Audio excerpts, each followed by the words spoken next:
Pada video kali ini saya ingin menyampaikan tutorial cara mengukur pH tanah.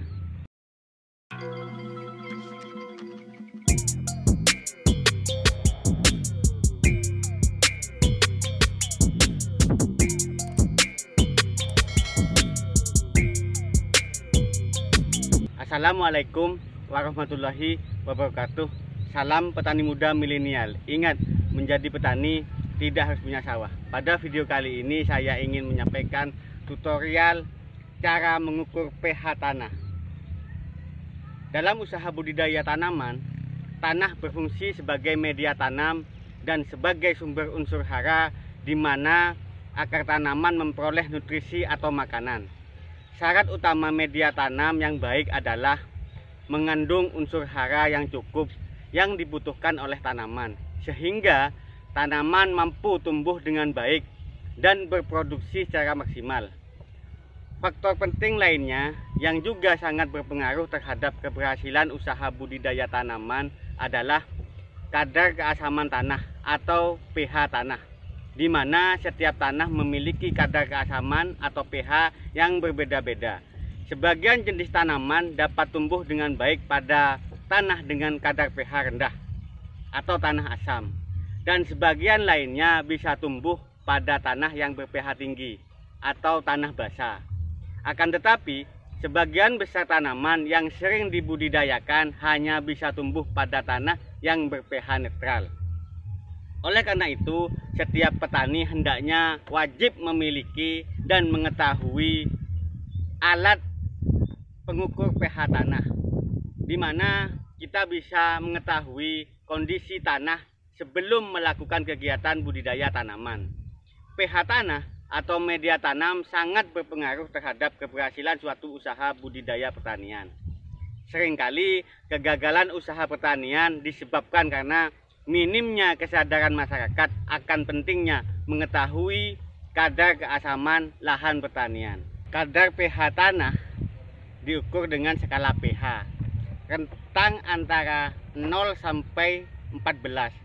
Tanah dengan kadar pH 0 hingga 7 bersifat asam, sedangkan tanah dengan kadar pH antara 7 sampai 14 disebut tanah basah. Tanaman yang dibudidayakan pada tanah ber-pH rendah maupun tinggi tidak akan tumbuh dengan baik, sebab pada tanaman masam dan basah akar tanaman tidak mampu menyerap unsur hara dengan baik. Sebagian besar tanaman budidaya hanya mampu tumbuh dengan baik pada tanah yang memiliki kadar pH netral, yaitu 5 sampai 7. Yang bisa ditoleransi adalah 5,5. Faktor-faktor apa saja yang menyebabkan pH tanah rendah? Di sini saya punya 6 beberapa faktor yang menyebabkan pH tanah rendah.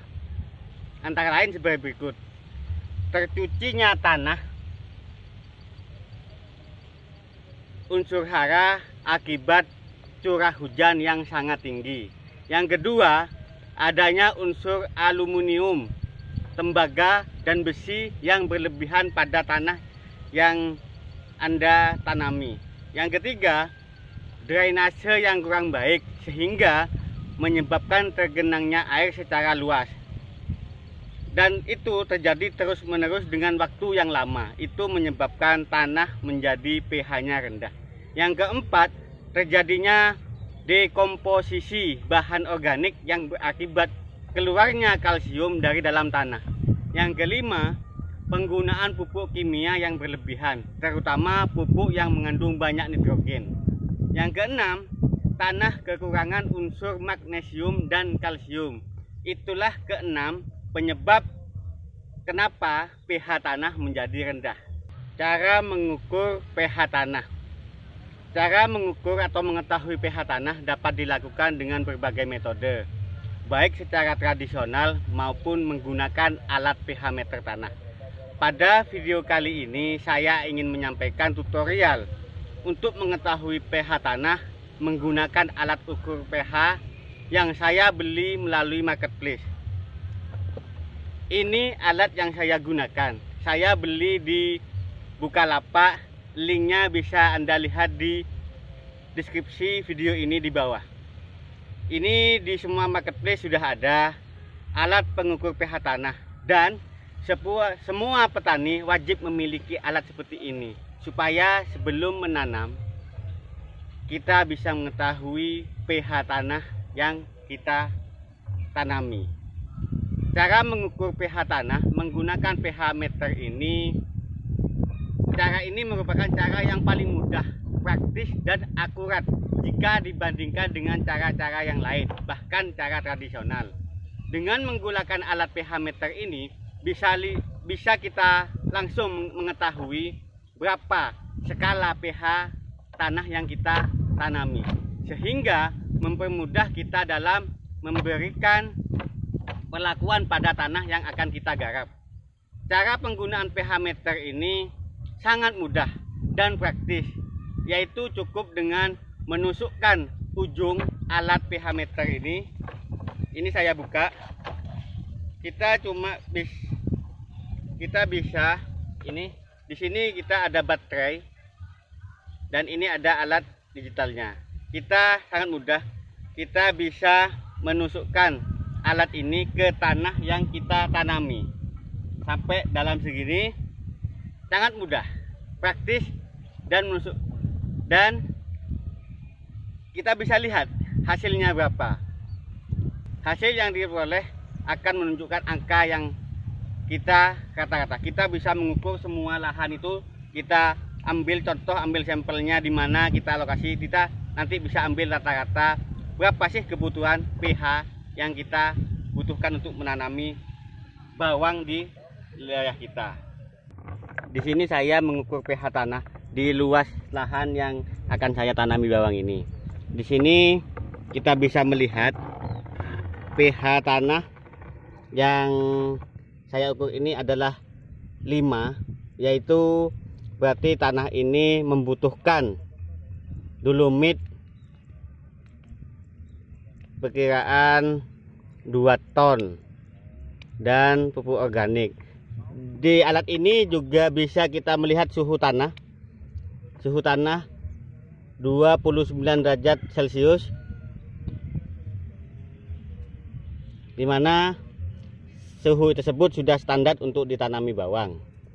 pH ini 5 untuk lahan di satu titik di lahan ini.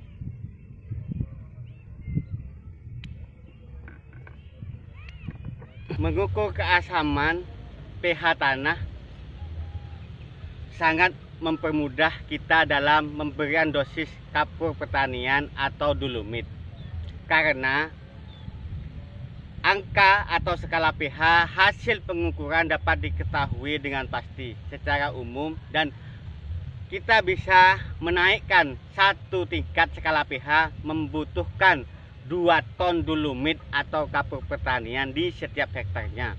Misalnya jika hasil pengukuran menunjukkan angka skala pH 6, maka untuk memperoleh pH 7 dalam 1 hektarnya kita membutuhkan 2 ton dolomit atau kapur pertanian. Jika hasil menunjukkan pengukuran angka 4, maka dalam 1 hektar dibutuhkan 6 ton dolomit untuk memperoleh pH netral atau pH 7.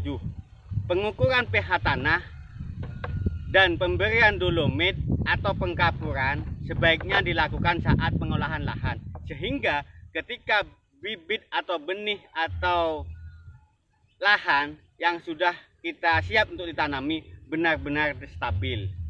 Demikianlah video kali ini, cara mengetahui tanah masam atau basah mengukur menggunakan pH tanah elektronik. Cukup sekian video dari saya. Bagi Anda penonton baru video channel Petani Muda Milenial, ingat subscribe dulu supaya Anda mendapatkan notifikasi jika saya mengupload video-video lainnya. Dan bagi Anda yang mempunyai permasalahan atau pertanyaan, silahkan tulis di kolom komentar. Cukup sekian. Salam petani muda milenial, menjadi petani tidak harus punya sawah. Wassalamualaikum warahmatullahi wabarakatuh.